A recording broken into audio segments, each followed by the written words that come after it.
All right, what is the love school all about? What is this concept, this idea of a school for love? Well, if you think about it, there are schools for everything, right? If you want to learn languages, if you want to train your dog, there are dog schools. There are schools if you want to become a mechanic, engineer, do hair, beauty, all kinds of schools you can go to and learn something. But you've probably never heard of a school that teaches love until now. And the reason for that is that the concept itself is foreign to a lot of people. People usually think that love is not something you learn. Love is something you feel. That you can't control or choose who you love and do anything about what your heart wants. But we are here to challenge that and to tell you and prove to you that true love really needs to be learned. And I think one of the biggest proofs of that is that people get married for love. I've never heard of somebody who said to someone, looked at someone and said, "Look, I hate you. By the way, will you marry me?" Right? No one marries out of hate. People marry out of love. But the divorce rates are what they are. Out of every 10 marriages, 4 or 5, depending on what part of the world you're looking at, end up in divorce. So that shows that love itself, or this kind of love that people are marrying with, is not being enough to hold a marriage together. I was thinking here about when you meet somebody and you fall in love, like everybody says, most people say that. Oh, I fell in love, we got together, and we decided to marry. So they get married based on that feeling they say is love, but they don't know anything about each other. All they know is maybe even physical, but not much more than that. After they get married, they usually say the same thing. They changed so much. My husband changed so much. I don't know what happened. This is not the person I married. Yes, that's the person you said you loved. It's just that you didn't know the person. What you had when you got married was a feeling, that's all. Just a feeling. Just a superficial thing that doesn't hold on a relationship. Right now, I love my husband, but I don't have that racing heart that I used to have every time I saw him, when we were dating. My heart would race. I would be so nervous, I wanted to have a good impact on him. I don't have that now, and yet I love him much more now than before. So it has nothing to do with feelings or emotions, or your heart beating faster, or you sweating, or not knowing where to put your hands when you see that person, right?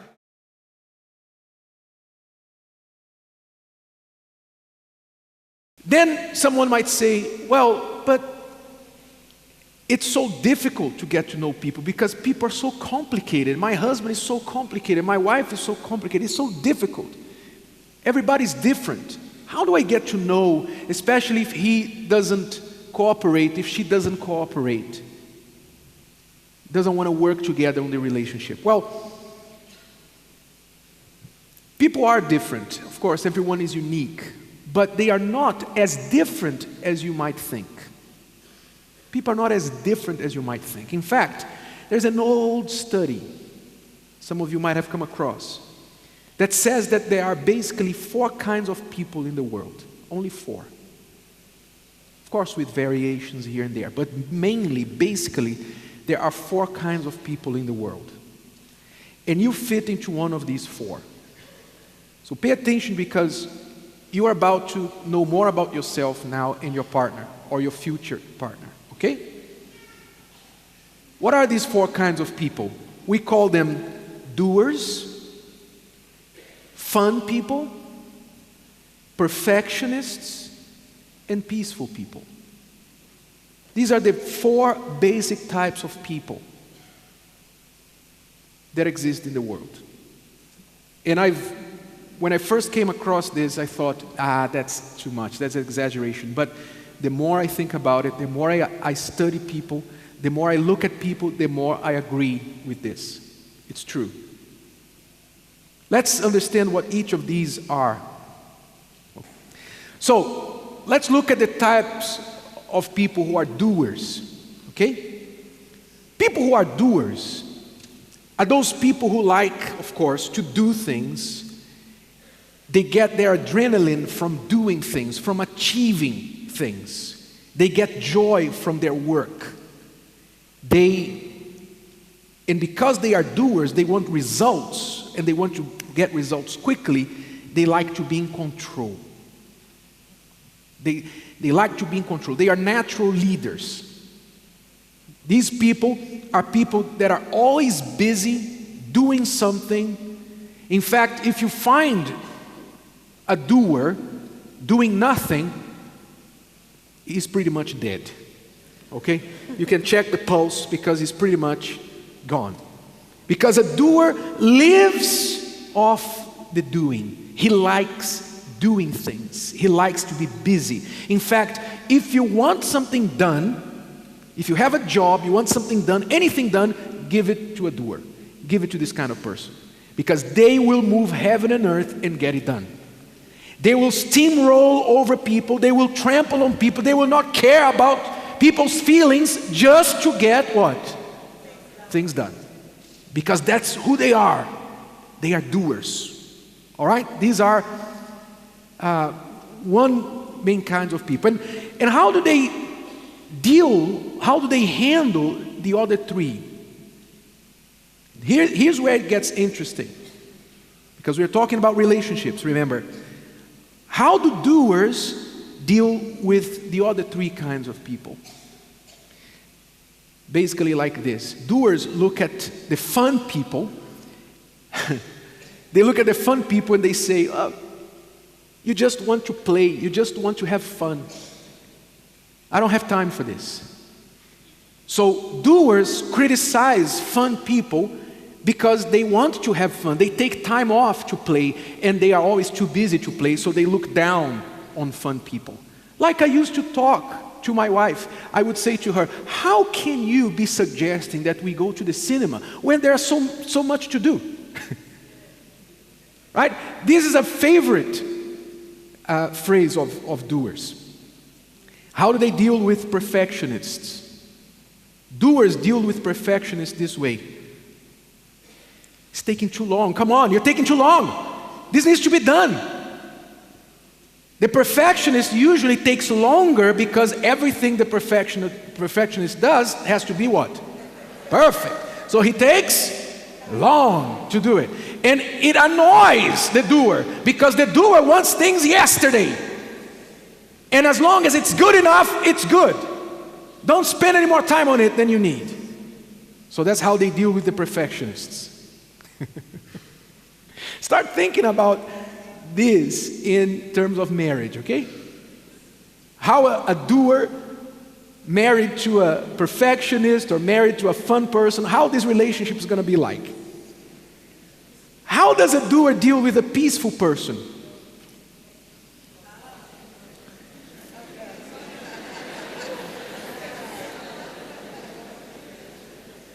You are so slow.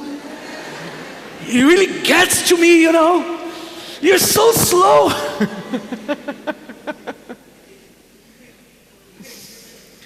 Then we have the fun people. My wife, she is very much fun with another characteristic here, right? That is my second. That's her secondary most prominent trait. Fun people, of course, they want to play. They want to joke around. They want to party. They want to go out. They want to enjoy life. These people are usually the life of the party, anywhere you go. Put 2, 3 people together, they are the ones that make everybody laugh. Right? They are the fun people. They're always trying to put some fun into the lives of other people, of the other 3. Right? The fun person looks at the doer and says to him, man, You work too hard. you work too hard. Take it down a notch. Slow down. Life is short. Let's play a little bit. That's how he deals with the doer. And he looks at the perfectionist. The fun person looks at the perfectionist and thinks, life is too short for me to worry if the picture on the wall is straight, Because the perfectionist will enter a room and he will immediately notice, right, Bishop Junior? He will immediately notice if the picture is not at a 90-degree angle. If it's 91, 92, he will notice that, and he won't be able to function in that room unless that picture is straightened. And the fun person looks at the perfectionist and says, man, why are you bothering about that? Why are you worried about that? Life is too short. And the fun person looks at the peaceful person.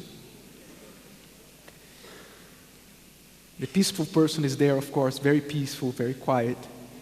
And the fun person arrives there and says, hey! What's wrong? You look so sad. Come on, let me take you out. Let me go. Let's go. The fun person is always trying to put some fun into the lives of the other 3. They are very nice people to have around, always. What about the perfectionist? Oh. The perfectionist, you got to be careful. They are very unique kind of people because they will find fault with everything.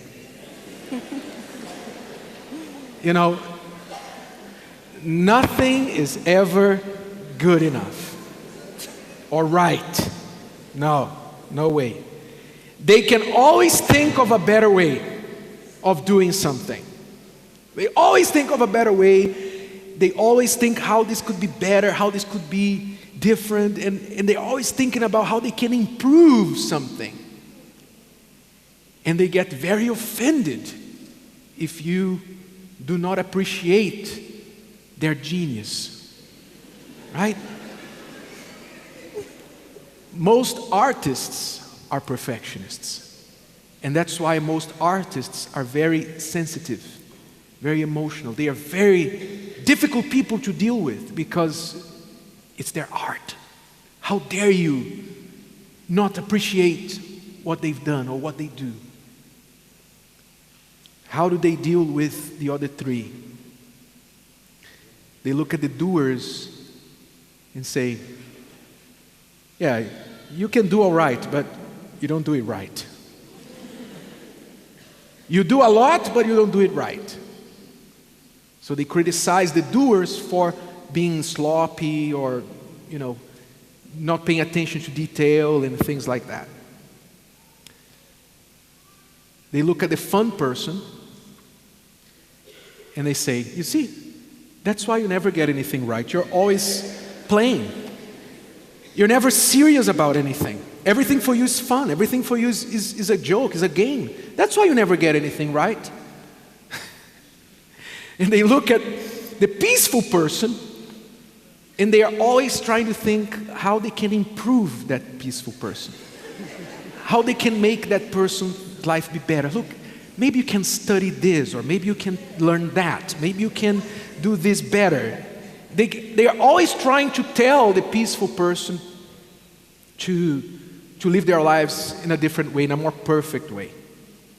And then, of course, you have the peaceful person, which by now you probably have realized they are the easiest pushovers around. I mean, I say that in a good way, all right? I mean, because they are peaceful, that's their nature. Peaceful people like to confront. They don't like confrontation. They don't like anyone speaking loud to them.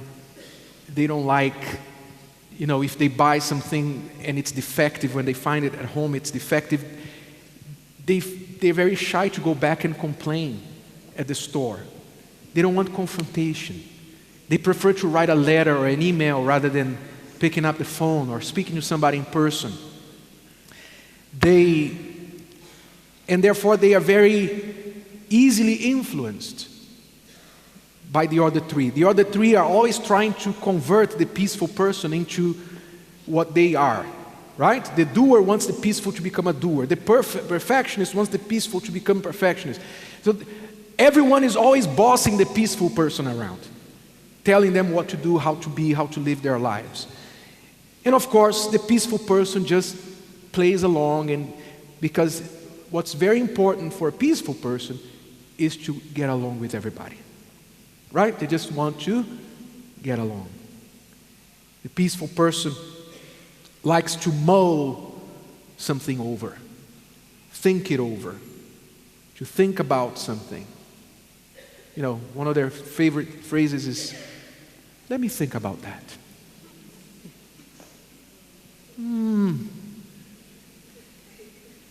I don't know. I'll get back to you on that. That's very typical of a peaceful person. A peaceful person will do all right by himself or by herself most of the time. Doesn't like the limelight, the spotlight. That's how the peaceful person is. As for dealing with the other three, basically the peaceful person is always saying, "Look, it wasn't me, okay? It wasn't me. I don't want trouble with anyone. Don't put me into the middle of this. I didn't say anything." He or she's always trying to get along with everyone. So now you have these 4 different kinds of people. And why is it important that you know this? Because you are predominantly one of them. And secondarily, you are a lot like a second characteristic and much less like the other 2. So, for example, I am a doer and a perfectionist. I'm a doer now first. You understand why. My wife is a perfectionist and a fun person. So you can see we have things in common, but we also have things that are very different, because if there is one thing that I am not, is fun. And you may be surprised at that, because you've been laughing and you think I'm fun, I'm saying funny things, but I'm only being funny because I see this as work.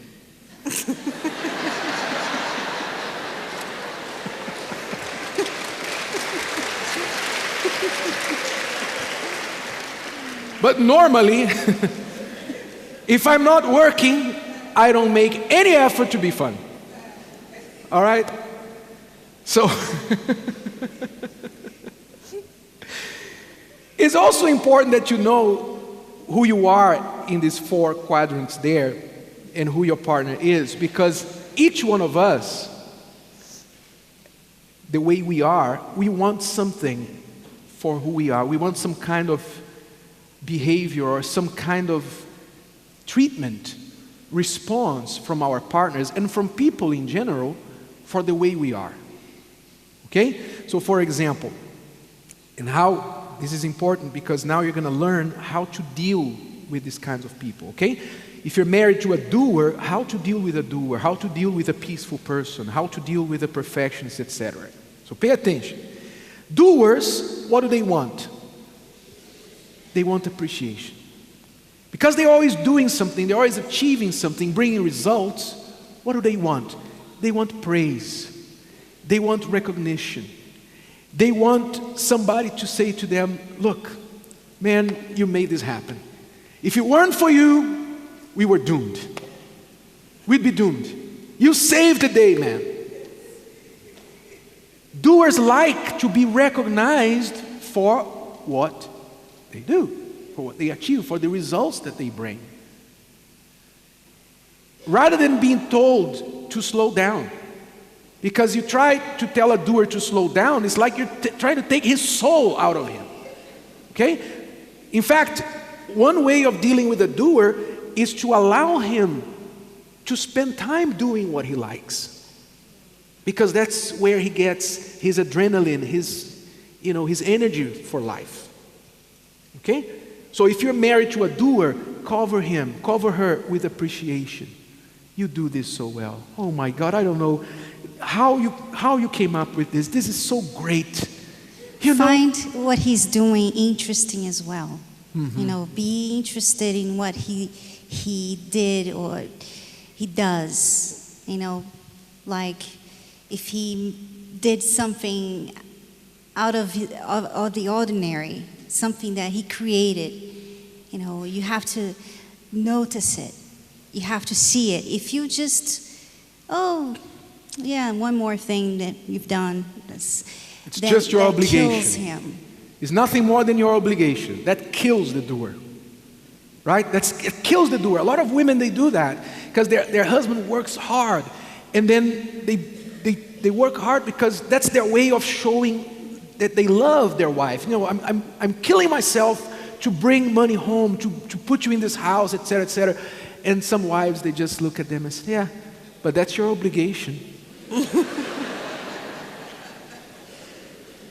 I'm sorry, but that's your obligation. I also cook. I also wash for you. I'm not asking you to praise me for that. Of course, she's not a doer, so she doesn't think she needs praise. She may be one of the other three. And she demeans him, she diminishes him for wanting recognition for what he does. So if you're dealing with a doer, cover him with appreciation. He will shine. He will do anything for you. Okay? If you are dealing with a fun person, what does a fun person want? Approval of who they are. They don't want condemnation. They don't want to be told that they are a clown, that they don't take life seriously, and that they are too childish. They don't want to be told that. In fact, they want to be approved for the way they are. And they like to hear things like, oh man, you're so funny. Oh, if you laugh at their joke, even if it's not, you don't find it that funny, but if you laugh, you make their day. They don't like to stay alone. They don't like to stay alone. They love company. They love company, love to be with people because, of course, they are fun. They're always making people laugh. So if they don't have an audience, right, it kills them. So they like to hear, you're so cool, you're so funny, you're so this or that. And they really love to tell you what they found out. If they discovered something, some new piece of information, they heard news, or they have something that they found interesting, they want to share. They want to tell you all about it. Did you hear this? Did you hear that? They're the best reporters, right? Because they can't keep a secret. They're always sharing the news. They're the best Twitters, best Facebook users, best everything. Sharing is what they like. What do perfectionists want? They want sensibility. In other words, they want you to be sensitive to to who they are, sensitive to their feelings and their opinions, their views, their art. They want you to be very sensitive to what they feel, what they think. They want you to give them time to get things right. So don't be rushing them, don't be on top of them. They want an interested ear, someone who understands them, someone who empathizes with them, someone who will really listen to them, even though their talk is usually really boring, right? Perfectionists are usually loners because nobody can take their talk. Not if you're a perfectionist and fun. Yes. Only if you're only perfection. Right? So if you have, that's the perfect balance she has here. So they love when people sit down and listen to them and really be interested in what they have to say. Oh, you are in chemistry. Tell me about it.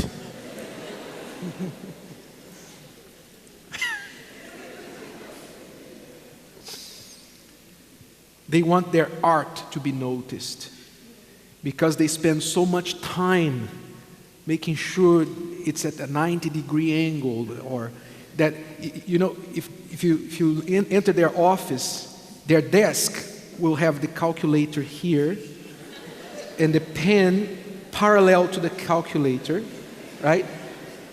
The piece of paper also has to be square in the same line with the calculator and the pen. So they want you to enter their office and say, wow, you're so organized.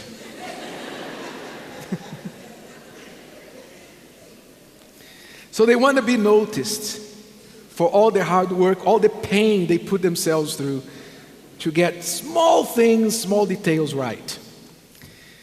And the peaceful people, they want what? They want respect for who they are.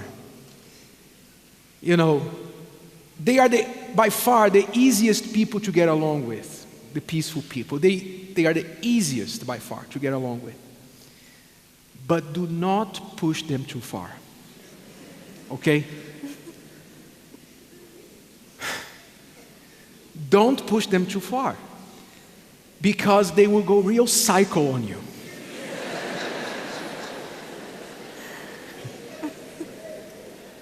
You know, 99% of the time, the peaceful person is just, okay, that's fine.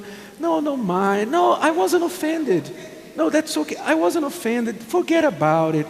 That's okay. The peaceful person, 99% of the time will be like that. But that 1% is what you got to watch out for. Because if you push the peaceful person too far, they will freak out. They'll become a beast. You know, they might break things, they might scream and rah! Ah!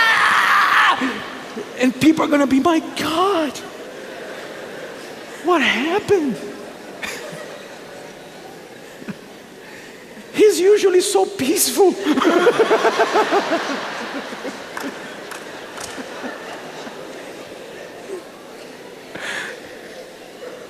I've never seen him like that.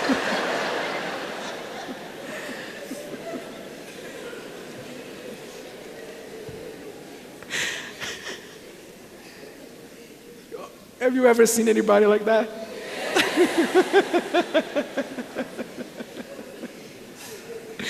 But why? Because in that moment they felt disrespected.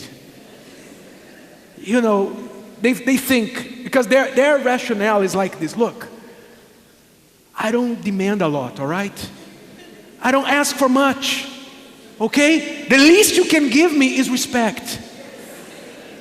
So when they feel that you have stepped over them and they are disrespected, they can really be unpredictable. So be careful, because they are easy to deal with.